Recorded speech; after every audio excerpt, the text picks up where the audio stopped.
Prenons le temps de réfléchir ensemble à la parole de Dieu, avec un sermon intitulé « Le cri de Josué ». Il y a environ 3500 ans, les Israélites ont quitté l'Égypte, le pays du péché, et sont partis pour le pays de Canaan, la terre promise, où coule le lait et le miel. Leur voyage de 40 ans fut une longue période remplie de divers types de raffinements et de nombreuses épreuves de foi,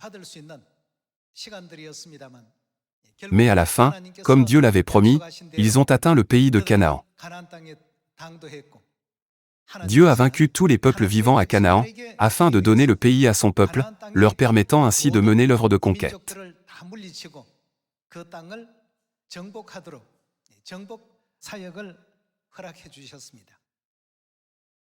Tout au long du processus, Dieu était avec les Israélites, et leur conquête s'est achevée sans aucune difficulté.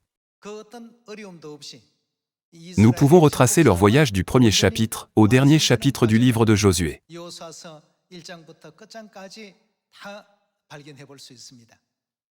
La Bible rapporte que Josué et Caleb furent les deux seuls, parmi les 600 000 hommes sortis d'Égypte, à être entrés dans le pays de Canaan.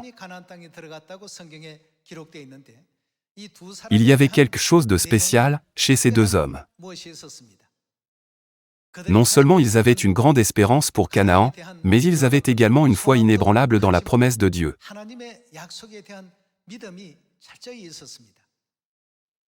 Ne recevons-nous pas maintenant la promesse de Dieu pour le royaume des cieux? Le royaume éternel des cieux est maintenant proche. Pendant les 40 ans de voyage dans le désert, les Israélites se sont lassés, et ont dit, « Ne vaudrait-il pas mieux pour nous de vivre simplement dans le désert? Ou ne vaudrait-il pas mieux retourner à l'époque où nous vivions en Égypte ?» La Bible décrit qu'il y avait divers types de personnes. En cette époque aussi, il y a beaucoup de gens qui croient en Dieu, qui rêvent du royaume des cieux et l'espèrent, mais finalement, ils succombent au désir du monde, se souvenant du plaisir qu'ils ont eu dans le passé, ou tombant dans une telle tentation, et finissent par perdre ou abandonner le royaume éternel des cieux.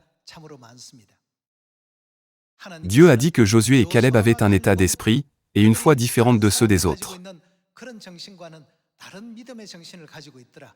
Pour cette raison, il a promis qu'il permettrait sûrement à ces deux-là d'entrer dans le pays de Canaan. De cette manière, nous pouvons voir la scène où Dieu a fait une promesse et l'a annoncée de manière décisive. Aujourd'hui, il y a des gens qui se comparent bêtement aux autres en pensant « cette personne vit une vie si agréable, et cette personne vit si joyeusement, mais qu'en est-il de moi ?» Tous les enfants de Sion ne reçoivent-ils pas le conseil de Dieu pour entrer dans un monde glorieux où personne d'autre ne peut entrer? De plus, n'est-il pas en train de préparer actuellement le royaume glorieux des cieux pour nous? Nous devrions avoir foi en cette promesse. Nous ne devrions jamais avoir la même pensée que ceux qui ont été détruits dans le désert. Je vous demande à tous de devenir ceux qui déterminent clairement notre direction en cette époque, à travers l'histoire d'il y a 3500 ans.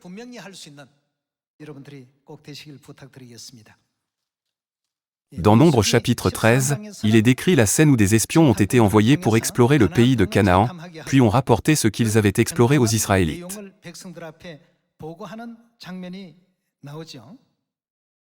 La majorité a répandu un mauvais rapport parmi le peuple, mais Josué et Caleb ne l'ont pas fait. Ils ont assuré que c'était une promesse faite par Dieu, et que cette promesse ne changerait pas du tout. Ils ont dit, ils n'ont plus d'ombrage pour les couvrir, l'Éternel est avec nous, ne les craignez point. Qu'est-ce que Josué a crié? Ils nous serviront de pâture. Josué aussi a dû ressentir de la peur envers les Anakites, les descendants de géants de Canaan. Ne le pensez-vous pas? Il n'était probablement pas différent des 10 autres espions dans ce qu'il a vu et ressenti.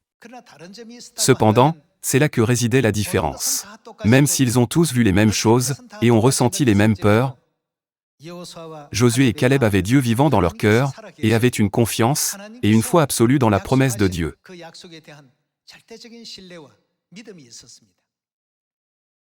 Cependant, d'autres ont regardé leurs circonstances, rejetant les promesses de Dieu comme si elles n'étaient rien, et se sont concentrés uniquement sur les problèmes auxquels ils étaient confrontés dans le monde réel. Par conséquent, ils ont douté de leur victoire, disant qu'ils ne pourraient jamais attaquer ces gens, se sentant comme des sauterelles à leurs propres yeux, tandis que les autres semblaient des humains. Bien que la terre leur ait été promise par Dieu, ils ont perdu leur foi en Dieu et se sont découragés. L'histoire d'il y a 3500 ans se répète même à notre époque. Frères et sœurs, alors quel genre de personnes devrions-nous devenir ? Devrions-nous devenir comme Josué et Caleb, en ayant la foi dans le pays où coule le lait et le miel, que Dieu a promis de nous donner ? Ou devrions-nous nous décourager et abandonner en pensant qu'ils sont comme des humains et que nous sommes comme des sauterelles ?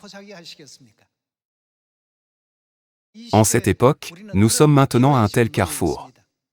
Nous vivons dans la même position qu'eux. Si nous n'avons pas une forte espérance pour le royaume des cieux, nous pouvons également penser « j'aimerais essayer cela comme tout le monde, sans faire aucune préparation pour notre foi » et en ne voyant que divers problèmes évidents du monde. En conséquence, cela conduit à des situations où nous nous exposons inévitablement à de nombreuses tentations.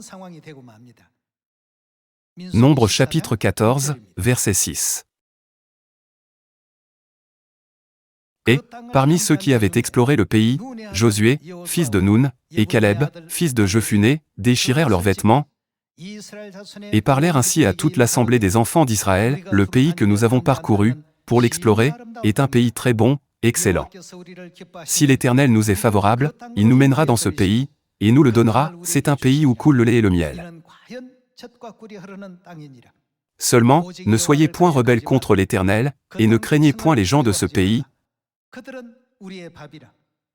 car ils nous serviront de pâture, ils n'ont plus d'ombrage pour les couvrir, l'Éternel est avec nous, ne les craignez point. C'était le cri de Josué. Ils nous serviront de pâture. Si l'Éternel nous est agréable, il nous mènera dans ce pays, et nous le donnera, c'est un pays où coule le lait et le miel. De cette manière, ils ont crié que peu importe la taille et la force de leurs ennemis, peu importait à quel point leur forteresse semblait imprenable, Dieu avait promis de donner le pays aux Israélites par tous les moyens. Ils avaient une foi absolue dans les promesses que Dieu avait accordées à l'humanité.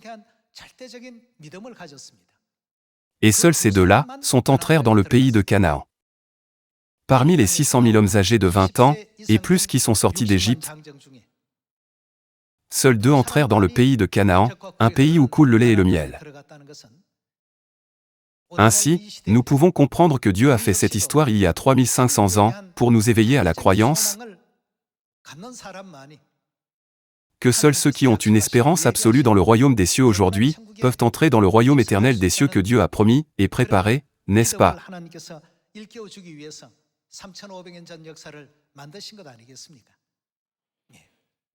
En vivant dans ce monde, nous sommes constamment entourés de sites fascinants, d'attractions alléchantes et des modes de vie attrayants de beaucoup de gens. Ces choses peuvent éveiller notre curiosité, attiser des sentiments d'envie et éveiller le désir d'avoir ce que les autres semblent apprécier. Cependant, où devrait se trouver notre plus grand objectif? Le chemin sur lequel nous marchons maintenant mène au pays de Canaan spirituel. Ne sommes-nous pas en voyage vers le royaume éternel des cieux? Satan disperse et secoue notre cœur avec des dizaines de milliers de choses qui nous entourent. Frères et sœurs, nous devons rester vigilants en ces temps. Au lieu de penser, ce n'est pas un gros problème. Tout le monde ne le fait-il pas aussi? Nous devons fermement croire que notre vie est clairement différente de celle des autres. Nous devrions devenir ceux qui peuvent se joindre au cri que Josué a poussé à ce moment-là. Ils nous serviront de pâture. Ce n'est pas parce que Josué avait un grand courage et excellait à courir et à mobiliser une armée qu'il a poussé ce cri.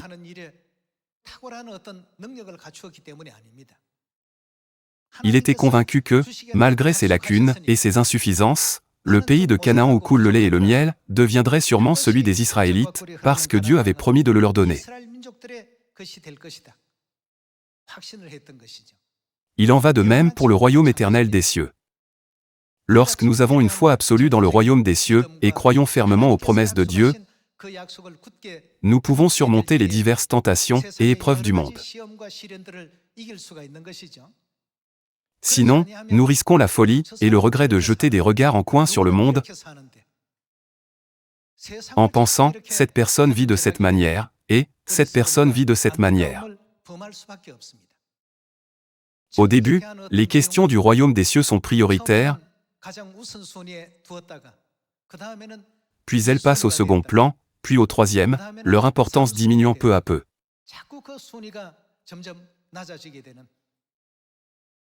C'est ainsi que les Israélites ont commencé à se prosterner devant l'idole du veau d'or et ont été séduits par les femmes de Moab.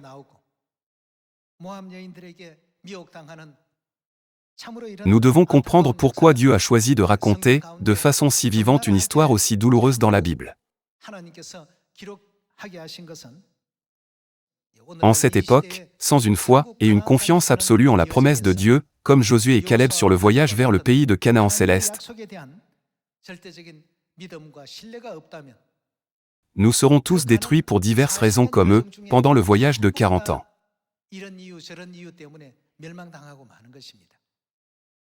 Le royaume éternel des cieux se rapproche tant de nous. Ce n'est pas parce que Josué méprisait ce peuple qu'il a dit « Ils nous serviront de pâture », mais parce que la promesse de Dieu était profondément ancrée dans le cœur de Josué. Josué croyait absolument que peu importe la taille de son ennemi, il conquérirait sûrement le pays, parce que c'était l'endroit promis par Dieu,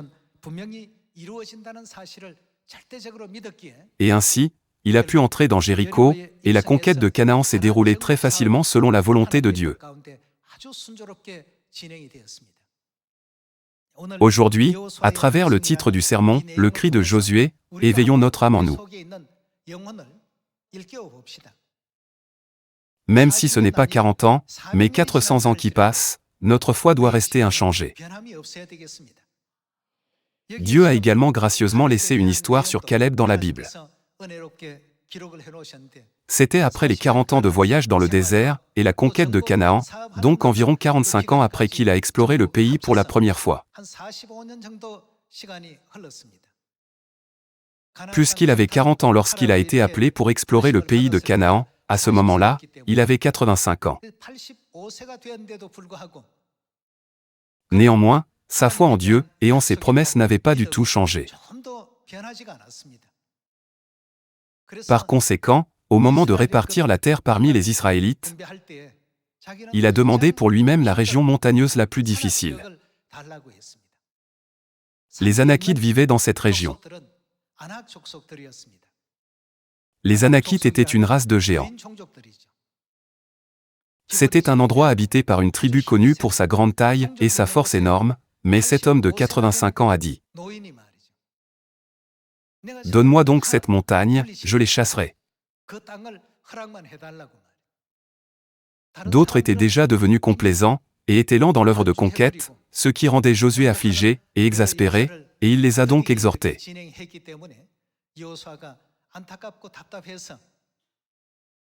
Jusqu'à quand négligerez-vous de prendre possession du pays que l'Éternel, le Dieu de vos pères, vous a donné? Cela n'est-il pas écrit dans Josué chapitre 18?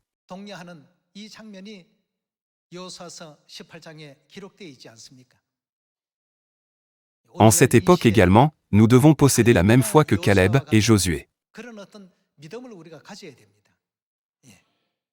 Tout comme Dieu leur a promis le pays de Canaan, il nous a promis le royaume des cieux, le pays de Canaan spirituel. Pour sécuriser l'endroit que Dieu a promis, Caleb a travaillé sans relâche, sans jamais se lasser, même à l'âge de 85 ans, en s'aventurant avec audace dans des régions que les autres avaient trop peur d'approcher, en disant que puisque c'était la terre promise, même si les habitants étaient une tribu plus grande que Goliath, pas seulement les Anakites, il les chasserait sûrement tous. Prenons en considération l'histoire de Caleb, qui a avancé avec la conviction que c'était l'endroit que Dieu avait promis. Dieu a fait remarquer que l'esprit de la foi de Caleb était incomparable à celui des autres. Par conséquent, Dieu a spécialement complimenté Josué et Caleb, et leur a accordé le privilège d'entrer dans le pays de Canaan.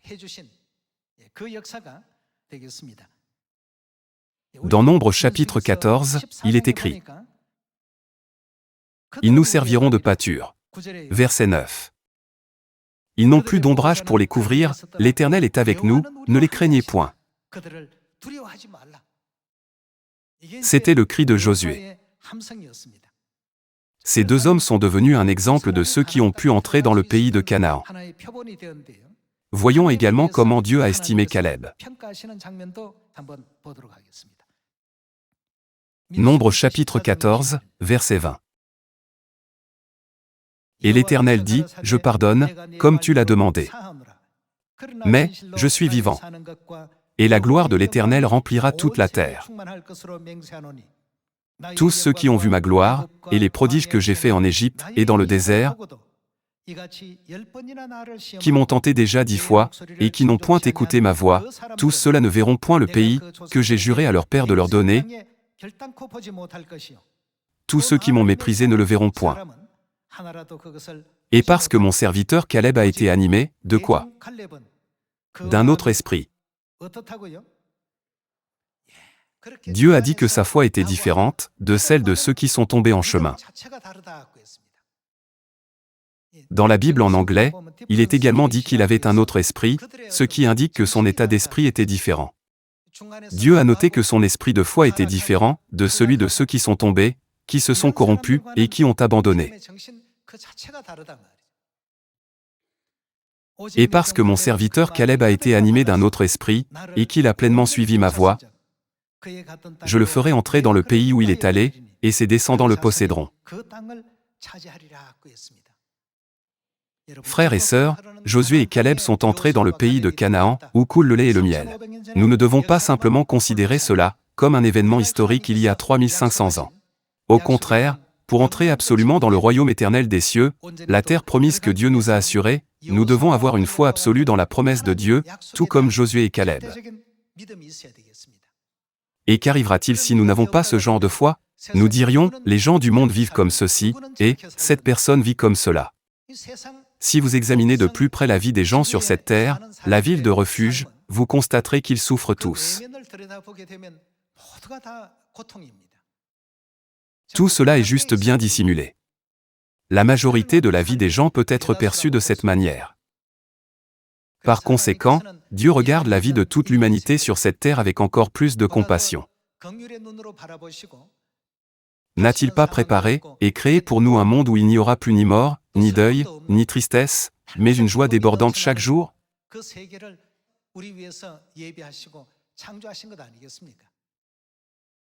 Tout comme il a préparé le pays de Canaan où coule le lait et le miel pour les Israélites, il prépare maintenant le royaume des cieux pour nous.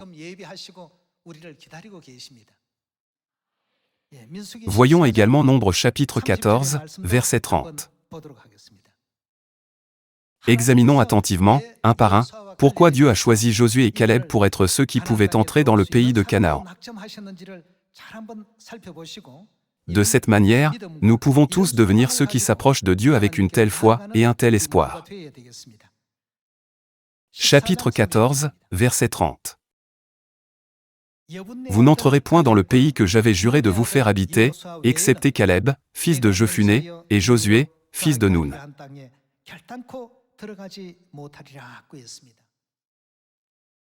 Lorsque nous considérons ce que Josué et Caleb ont bien fait, il est clair qu'ils n'ont jamais abandonné l'espoir de Canaan, même pas un instant,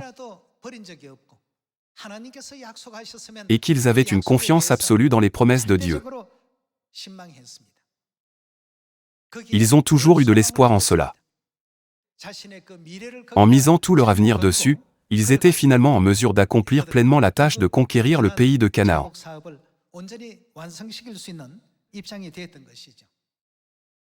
Passons à Josué chapitre 18. Josué chapitre 18, verset 3.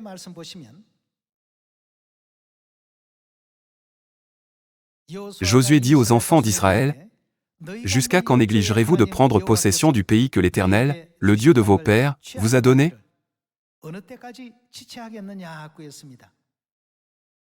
Ici, la parole « Jusqu'à quand négligerez-vous de prendre possession du pays ?» Autrement dit, cela signifie « Jusqu'à quand négligerez-vous de conquérir le pays ?» Dieu a déjà promis de donner tout le pays de Canaan aux Israélites, n'est-ce pas?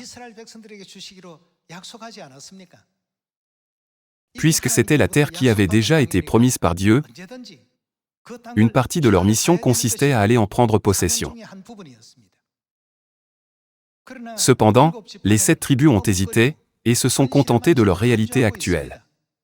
Ils étaient réticents à se déplacer. Josué était frustré, parce qu'ils avaient retardé la conquête du pays, bien que Dieu ait déjà promis de leur donner le pays entier.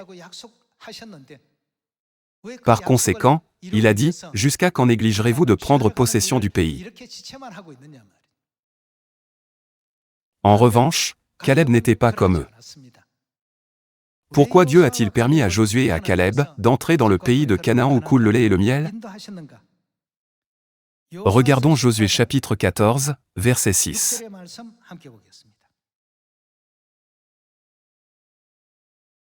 Les fils de Juda s'approchèrent de Josué, à Gilgal, et Caleb, fils de Jephuné, le Kénizien, lui dit, « Tu sais ce que l'Éternel a déclaré à Moïse, homme de Dieu, à mon sujet et au tien à Kadès-Barnéa. J'étais âgé de 40 ans lorsque Moïse, serviteur de l'Éternel, m'envoya de Kadès-Barnéa pour explorer le pays, et je lui fis un rapport avec droiture de cœur.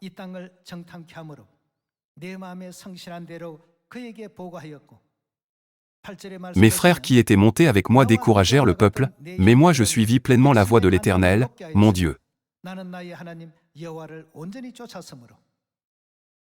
Et ce jour-là Moïse jura, en disant, « Le pays que ton pied a foulé sera ton héritage à perpétuité, pour toi et pour tes enfants, parce que tu as pleinement suivi la voie de l'Éternel, mon Dieu. Maintenant voici, l'Éternel m'a fait vivre, comme il l'a dit. » Il y a 45 ans que l'Éternel parlait ainsi à Moïse, lorsqu'Israël marchait dans le désert, et maintenant voici, je suis âgé aujourd'hui de 85 ans. Je suis encore vigoureux comme au jour où Moïse m'envoya, j'ai autant de force que j'en avais alors, soit pour combattre, soit pour sortir, et pour entrer. Donne-moi donc cette montagne dont l'Éternel a parlé dans ce temps-là, car tu as appris alors qu'il s'y trouve des Anakim, et qu'il y a des villes grandes et fortifiées. L'Éternel sera peut-être avec moi, et je les chasserai, comme l'Éternel a dit. Même si Caleb avait 85 ans, il a demandé le pays de Hébron. Il a demandé la région où vivaient les tribus les plus puissantes. Il croyait que Dieu serait sûrement avec lui, puisque cette terre faisait également partie de la terre promise. Pendant que les autres hésitaient, Caleb, à l'âge de 85 ans, sans aucune diminution dans sa foi, s'est approché de Josué et a demandé de lui donner le terrain si Dieu le permettait. Cela a été possible parce qu'il croyait absolument que tout le pays de Canaan avait déjà été promis par Dieu aux Israélites, et qu'ainsi, Dieu l'aiderait à chasser même les gens les plus puissants. En regardant cela, nous pouvons voir qu'il avait un esprit de foi vraiment différent de celui des autres. Caleb a toujours participé à l'œuvre de conquête de la terre, avec la foi que même un enfant pourrait la conquérir, puisque c'était la terre que Dieu avait promise. En revanche, les autres Israélites ont souvent hésité à la conquérir, ayant peur, parce qu'ils pensaient que les ennemis semblaient plus forts qu'eux. À quel point Josué a dû être frustré? Bien qu'ils aient conquis tant de pays jusqu'à ce jour, ils hésitaient et craignaient d'aller de l'avant pour conquérir le pays, qui faisait également partie de la promesse de Dieu.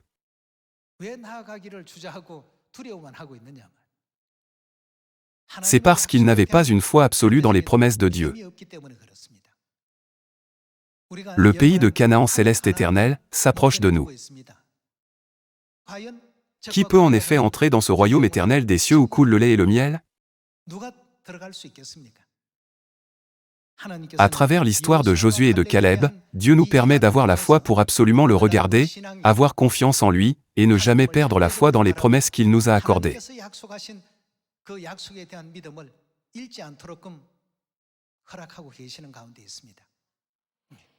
S'il vous plaît, ne vivez pas une vie uniquement focalisée sur ce monde.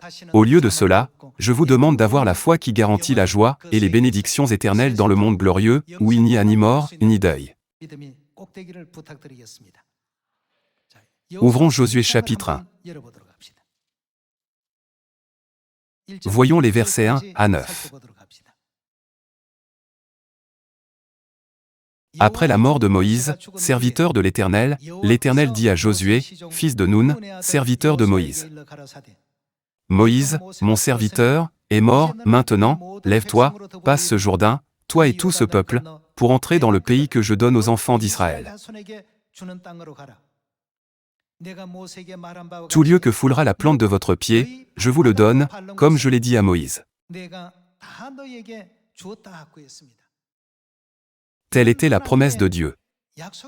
Tout lieu que foulera la plante de votre pied, je vous le donne. Dieu a promis à plusieurs reprises de la leur donner, peu importe la puissance de ses habitants ou la difficulté du terrain.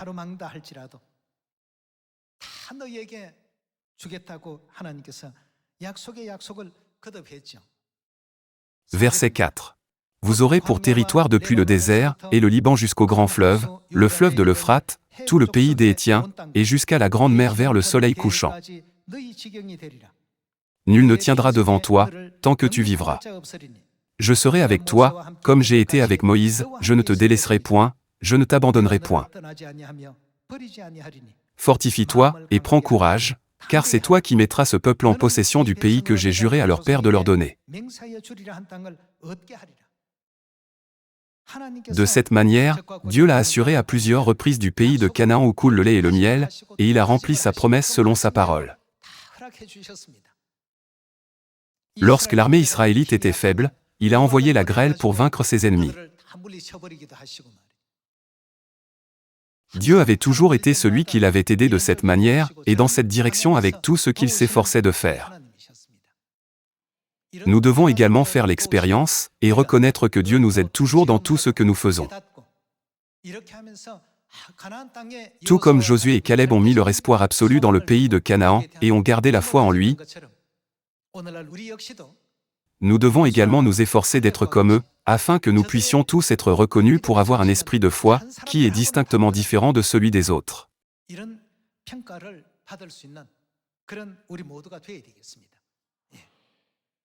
Continuons à regarder le verset 6. Fortifie-toi et prends courage, car c'est toi qui mettras ce peuple en possession du pays que j'ai juré à leur père de leur donner. Verset 7. Fortifie-toi seulement et aie bon courage, en agissant fidèlement selon toute la loi que Moïse, mon serviteur, t'a prescrite, ne t'en détourne ni à droite, ni à gauche, afin de réussir dans tout ce que tu entreprendras. Que ce livre de la loi ne s'éloigne point de ta bouche, médite le jour et nuit, pour agir fidèlement selon tout ce qui y est écrit, car c'est alors que tu auras du succès dans tes entreprises, c'est alors que tu réussiras. Ne t'ai-je pas donné cet ordre, fortifie-toi et prends courage? Ne t'effraie point et ne t'épouvante point, car l'Éternel, ton Dieu, est avec toi dans tout ce que tu entreprendras. C'est notre évangile où Dieu est toujours avec nous et nous aide. Lorsque nous examinons chaque étape de l'évangile, qui se répand dans le monde entier, c'est Dieu qui nous ouvre toujours le chemin.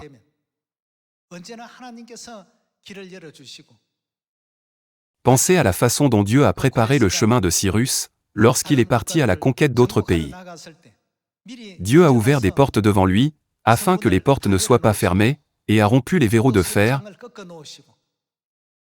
créant ainsi la situation qui a donné la victoire et la gloire à Cyrus.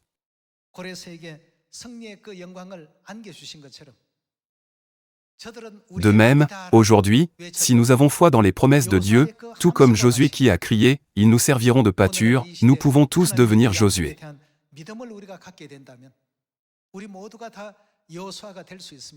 Tout le monde peut devenir Caleb. Avec une telle foi inébranlable, ne perdons pas le royaume des cieux, même pour un instant. À quel point ceux qui vont au ciel sont-ils joyeux?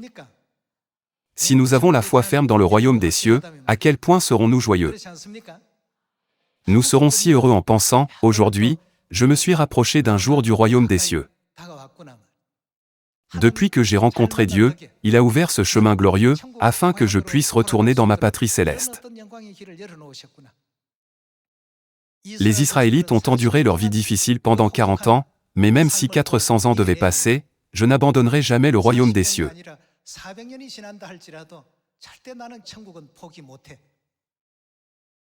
Avec cette foi, nous devons devenir le Josué de cette époque, en avançant pas à pas vers le royaume des cieux. Y a-t-il une règle selon laquelle seuls les hommes peuvent avoir l'esprit de Josué? Nos sœurs peuvent également devenir le Josué de cette époque. Nous devons tous avoir l'esprit de Josué, et l'esprit de foi comme Caleb, qui a été reconnu par Dieu, et ne jamais être séduit par la débauche de ce monde.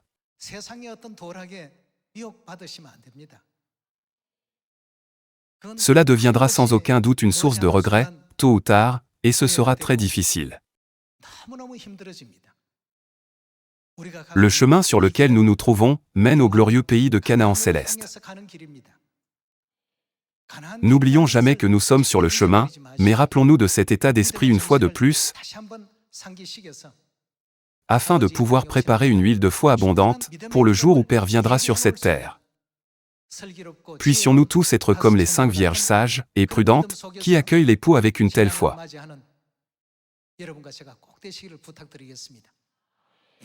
En cette époque, nous avons besoin du cri de Josué.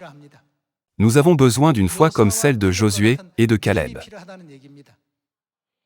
En espérant qu'aucun des membres de notre famille céleste ne perdra son espoir pour le royaume des cieux, et que nous recevrons tous un accueil chaleureux dans le monde promis par Dieu,